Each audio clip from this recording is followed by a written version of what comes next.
स्वामी को प्रसाद में मिलेगी करहल सीट, ये सवाल क्यों उठ रहा है इस वक्त हम आपको बताने जा रहे हैं। लखनऊ से चूंकि बड़ी खबर है, सूत्र ये बताते हैं स्वामी प्रसाद मौर्य को विधानसभा भेजने की तैयारी हो रही है। अखिलेश यादव करहल सीट से इस्तीफा दे सकते हैं। स्वामी प्रसाद की करहल से चुनाव लड़ने की संभावना है, ऐसा सूत्र बता रहे हैं। करहल छोड़कर आजमगढ़ की सांसदी पास रखेंगे अखिलेश। अखिलेश के इस्तीफे के बाद करहल सीट पर उपचुनाव होगा।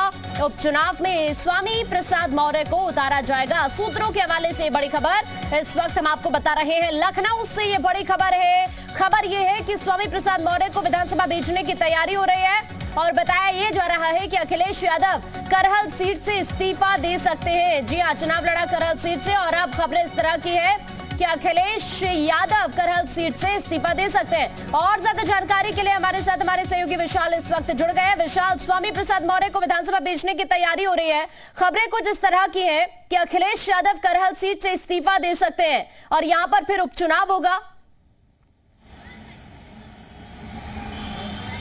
देखिए, बिल्कुल निश्चित तौर पर यह कहा जा सकता है कि अब दिल्ली की राजनीति को जो है अखिलेश यादव नहीं छोड़ना चाहते हैं और इसीलिए अखिलेश यादव जो है वो आजमगढ़ से लगातार सांसद जो है वो बने रहेंगे और वो करहल सीट से इस्तीफा देंगे। इस बात को लेकर लगभग सहमति बन चुकी है और माना जा रहा है कि करहल सीट छोड़ने के बाद जो वहाँ पर उपचुनाव होंगे वहाँ से स्वामी प्रसाद मौर्य को अखिलेश यादव जो है वो बतौर समाजवादी पार्टी उम्मीदवार उतार सकते हैं। चूँकि स्वामी प्रसाद मौर्य को उतारने का मकसद ये तौर पर एक बड़ा जो वोट बैंक है उसको साधने का होगा, क्योंकि अगर हम बात करें तो मैनपुर के आसपास के जो इलाके हैं वहाँ पर जो मौर्य वोट है वो बहुत ज़्यादा फैक्टर्स करते हैं। यहाँ तक कि संघमित्रा मौर्य जो है वो बदायूं में धर्मेंद्र यादव को हराने के बाद ही सांसद बनी थी। तो ऐसे में ये तौर पर कह सकते हैं कि जहाँ एक तरफ इस पूरे वोट बैंक को समाजवादी पार्टी के साथ करने में जो 2024 का जो एजेंडा है उसमें सार्थक होंगे अखिलेश यादव, वहीं दूसरी तरफ स्वामी प्रसाद मौर्य जैसे एक बड़े नेता को भी सीधे तौर पर एक एडजस्ट करने की तैयारी है। तो फिलहाल एक औपचारिक तौर पर इस पर बातचीत हो चुकी है। यानी कि विशाल, हम ये कह सकते हैं कि गिफ्ट ये इसलिए दिया जा रहा है क्योंकि ज्यादा से ज्यादा जो मौर्य वोटर्स हैं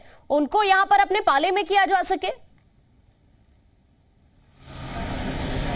देखिए, बिल्कुल निश्चित तौर पर जो मौर्य वोटर्स हैं वो बहुत ज़्यादा फैक्टर्स करते हैं। खासतौर से अगर हम बात करते हैं तो ओबीसी वोट बैंक जो है वो उत्तर प्रदेश में निर्णायक वोट बैंक के तौर पर आ चुके हैं और बीजेपी के साथ ये पूरा वोट बैंक जा चुका है, इसमें कोई दो राय नहीं है। ऐसे में स्वामी प्रसाद मौर्य का कद बढ़ाकर सीधे तौर पर एक बड़ा संदेश समाजवादी पार्टी देगी और ये भी कहेगी कि यादव मुस्लिम के साथ साथ जो मौर्य वोट बैंक है वो भी समाजवादी पार्टी के एजेंडे में है और उनके बड़े नेताओं को तवज्जो दी जा रही है। तो इसी तरह की चीज़ें जो हैं वो शायद समाजवादी पार्टी के जहन में है और इसीलिए ये तैयारी की जा रही है कि अखिलेश यादव जब करहल सीट से इस्तीफा देंगे तो वहां से स्वामी प्रसाद मौर्य को उम्मीदवार बनाया जाए, क्योंकि ये कहा जा रहा है कि अखिलेश यादव दिल्ली की राजनीति नहीं छोड़ना चाहते हैं और इसीलिए 2024 का जब लोकसभा चुनाव है तो उससे पहले इस तरह का कदम उठाकर के वो अपनी सांसदी से इस्तीफा देंगे। कहीं ना कहीं विशाल, देखिए 2024 के साथ साथ फोकस इस बात पर भी हो रहा है कि भले ही वो बीजेपी से हाल ही में समाजवादी पार्टी में शामिल हुए हैं, ये दिखाने की भी कोशिश है कि पूरा सम्मान उन्हें पार्टी के अंदर दिया जा रहा है। देखिए, बिल्कुल निश्चित तौर पर ये ठीक है विशाल, मैं अभी आपको रोक रही हूँ क्योंकि इस वक्त राकेश त्रिपाठी जी बीजेपी से हमारे साथ जुड़ गए। एक बार उनसे चर्चा करते हैं, फिर मैं आपके पास लौटती हूँ। राकेश त्रिपाठी जी, बहुत स्वागत है आपका जी मीडिया पर। करहल से उपचुनाव लड़ सकते हैं स्वामी प्रसाद मौर्य, बड़ा गिफ्ट दे रहे हैं अखिलेश यादव उन्हें, इस पर आपका रिएक्शन में चाहूंगी सर।